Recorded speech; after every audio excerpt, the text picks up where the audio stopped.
സ്വാഗതം പേജ് 10 സ്റ്റോറീസിലേക്ക്. വെനിസ്വേലയിൽ കാണിച്ച ശുദ്ധ തോന്നിവാസത്തിലൂടെ ട്രംപിന്റെ തനി നിറം പുറത്തായിരിക്കുകയാണ്. ഇതോടെ ഉയരുന്ന പ്രധാനപ്പെട്ട ആശങ്ക ട്രംപിന്റെ അടുത്ത ലക്ഷ്യം ഇറാനാണോ എന്നതാണ്. കാരണം വെനിസ്വേലയിൽ നേരത്തെ നടന്ന കാര്യങ്ങളെല്ലാം ഇപ്പോൾ ഇറാനിൽ നടക്കുകയാണ്. അതിൽ അമേരിക്കയുടെ ഇടപെടലും പുറത്തേക്ക് വരുന്നുണ്ട്.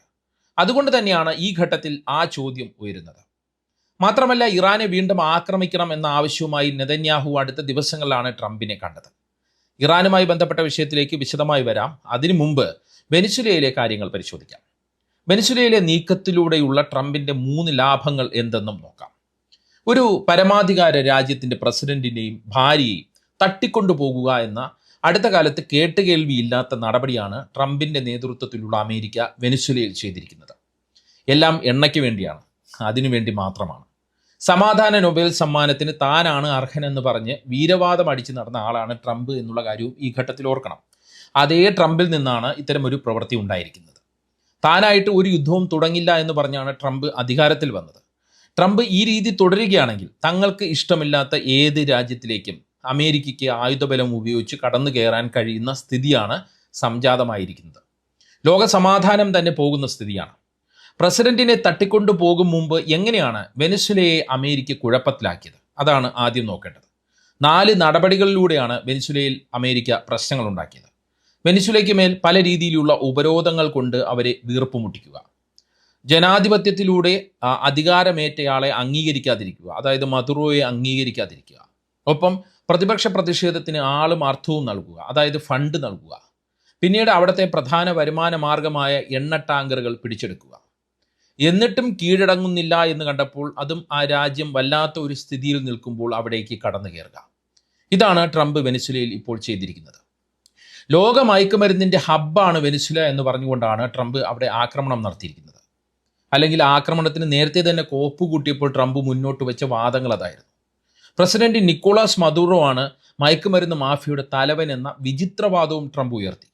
പക്ഷേ ട്രംപ് എന്തൊക്കെ പറഞ്ഞാലും വെനിസ്വേലയുടെ എണ്ണ സമ്പത്ത് തന്നെയാണ് അമേരിക്കയെ ഈ കടുങ്കൈക്ക് പ്രേരിപ്പിച്ചത് എന്നത് പകലുപോലെ വ്യക്തമാണ്. ഈ ഘട്ടത്തിൽ മറ്റൊരു കാര്യം കൂടി നമ്മൾ ശ്രദ്ധിക്കണം. ഇറാനുമായും റഷ്യയുമായും ചൈനയുമായും പുതിയ വ്യാപാര ബന്ധം വെനിസ്വേല അടുത്തിടെ ആരംഭിച്ചിരുന്നു. അതും എണ്ണയുടെ കാര്യത്തിലാണ്. അതും ട്രംപിനെ പ്രകോപിപ്പിച്ചു എന്ന് വേണം കരുതാൻ.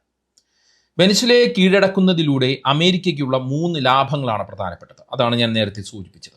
ഒന്ന്, ലോകത്ത് ഏറ്റവും കൂടുതൽ പെട്രോളിയം റിസർവ് ഉള്ള രാജ്യങ്ങളിൽ ഒന്നാണ് വെനിസ്വേല. അങ്ങനെയുള്ള വെനിസ്വേലൻ എണ്ണ ഇനി അമേരിക്കയ്ക്ക് ഡോളറിൽ വിൽക്കാം എന്നത് തന്നെയാണ് അമേരിക്കയുടെ ഏറ്റവും പ്രധാനപ്പെട്ട ലാഭം.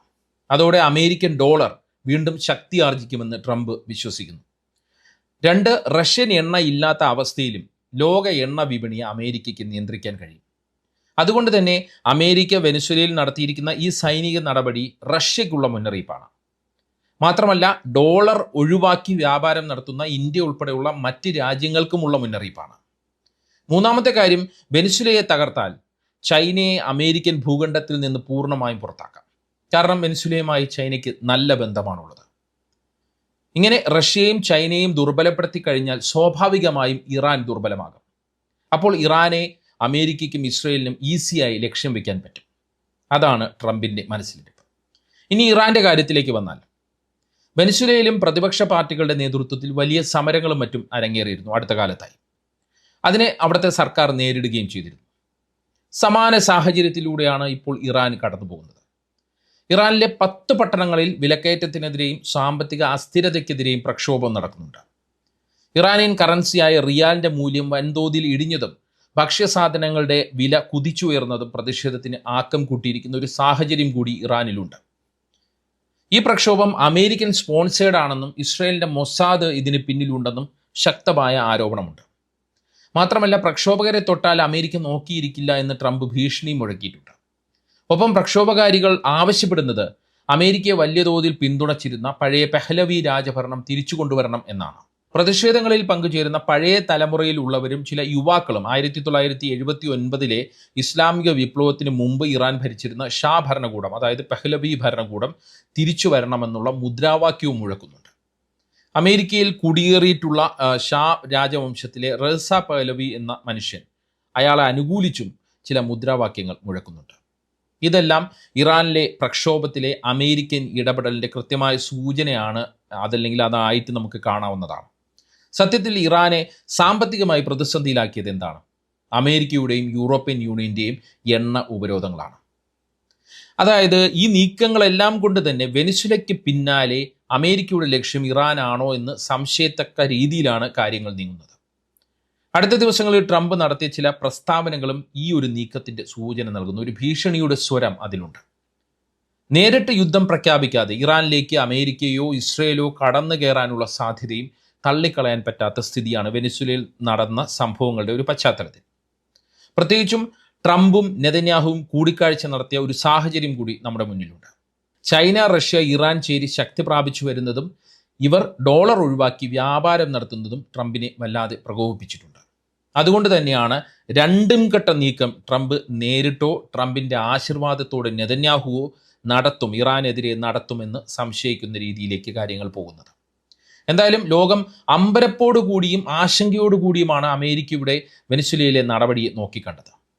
നമുക്കറിയാം, അമേരിക്ക ആദ്യമായിട്ടല്ല മറ്റൊരു രാജ്യത്തിൻ്റെ പരമാധികാരത്തിലേക്ക് ഇങ്ങനെ കടന്നുകയറ്റം നടത്തുന്നത്. ഇറാഖ്, ലിബിയ, അഫ്ഗാനിസ്ഥാൻ ഇങ്ങനെ നിരവധി രാജ്യങ്ങളിലേക്ക് അമേരിക്ക അധിനിവേശം നടത്തിയതും അത് ആ രാജ്യത്തിനും അവിടുത്തെ ജനങ്ങൾക്കും സൃഷ്ടിച്ച പ്രതിസന്ധികളും നമ്മൾ കണ്ടതാണ്.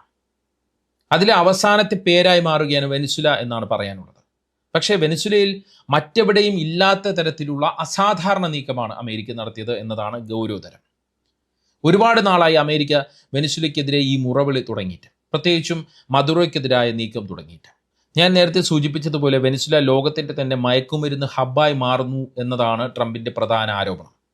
മയക്കുമരുന്ന് മാഫിയയുടെ ഏജന്റായി പ്രവർത്തിക്കുന്നത് പ്രസിഡന്റ് നിക്കോളാസ് മദുറോ ആണ് എന്നൊക്കെയാണ് അമേരിക്ക, ട്രംപ് ഒക്കെ വാദിച്ചുകൊണ്ടിരുന്നത്. അതുകൊണ്ട് തന്നെ ഭരണാധികാരി എന്നുള്ള നിലയിൽ മദുറോയെ അംഗീകരിക്കാതെ പ്രതിപക്ഷത്തിനൊപ്പമുള്ള നീക്കമാണ് അമേരിക്ക കഴിഞ്ഞ കുറേ നാളായി നടത്തി വന്നത്. പ്രതിപക്ഷമാണെങ്കിൽ പൂർണ്ണമായും അമേരിക്കയ്ക്ക് വിധേയപ്പെട്ട രീതിയിലാണ് വെനിസ്വേലയിൽ പ്രവർത്തിച്ചു വന്നത്. വെനിസ്വേലയ്ക്കെതിരെ ഉടൻ ആക്രമണം ഉണ്ടാകുമെന്ന പ്രതീതി സൃഷ്ടിക്കുന്ന രീതിയിലുള്ള എല്ലാ കോപ്പുകൂട്ടലും അമേരിക്കയുടെ ഭാഗത്ത് നിന്ന് ഈ കഴിഞ്ഞുപോയ മാസങ്ങളിൽ ഉണ്ടായിരുന്നു. അതും നമ്മൾ ശ്രദ്ധിക്കണം.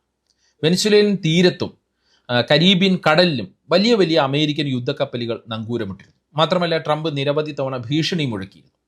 നമുക്കറിയാം, ഇടതുപക്ഷ രാഷ്ട്രീയ നേതാക്കൾ ഭരിക്കുന്ന രാജ്യങ്ങൾ എപ്പോഴും അമേരിക്കയുടെ കണ്ണിലെ കരടാണ്.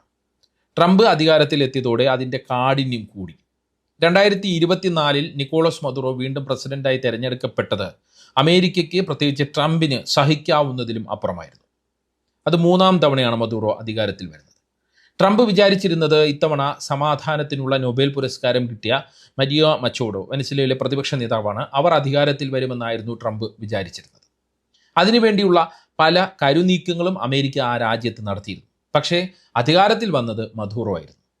അന്നു മുതൽ മദുറോയെ തറപറ്റിക്കാനുള്ള നീക്കങ്ങൾ നേരത്തെ സൂചിപ്പിച്ചതുപോലെ പലതരത്തിൽ അമേരിക്ക നടത്തിയിരുന്നു. അതിന് ഞാൻ നേരത്തെ പറഞ്ഞ പ്രതിപക്ഷ നേതാവ് വലിയ തോതിലുള്ള പിന്തുണയും നൽകിയിരുന്നു. പക്ഷെ അപ്പോഴും നമ്മൾ വിചാരിച്ചിരുന്നത് വെനിസ്വേലയുമായി ബന്ധപ്പെട്ട് ഒരു സാധാരണ യുദ്ധത്തിന് ട്രംപ് ഒരുങ്ങുന്നു എന്നതാണ്.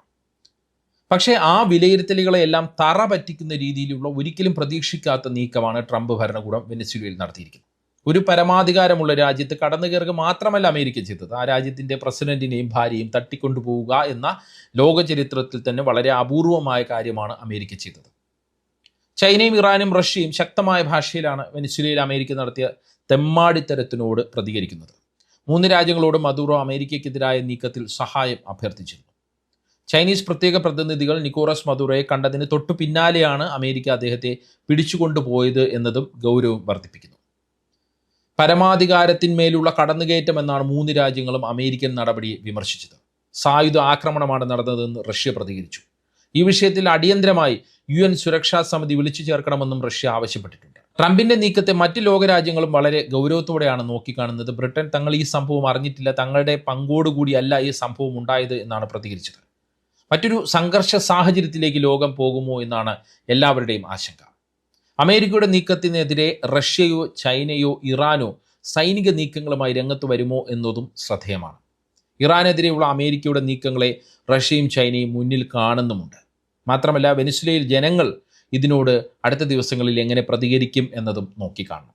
എന്താണ് ഈ വിഷയത്തിൽ നിങ്ങളുടെ അഭിപ്രായം? കമൻറ്റ് ചെയ്യുക. പേജ് 10 സ്റ്റോറീസിലെ വീഡിയോകൾ വാട്സപ്പിൽ കിട്ടാൻ കമൻറ്റ് ബോക്സിലുള്ള ലിങ്കുകൾ ക്ലിക്ക് ചെയ്ത് വാട്സപ്പ് ഗ്രൂപ്പിലോ വാട്സപ്പ് ചാനലിലോ അംഗമാകാം. നന്ദി, നമസ്കാരം.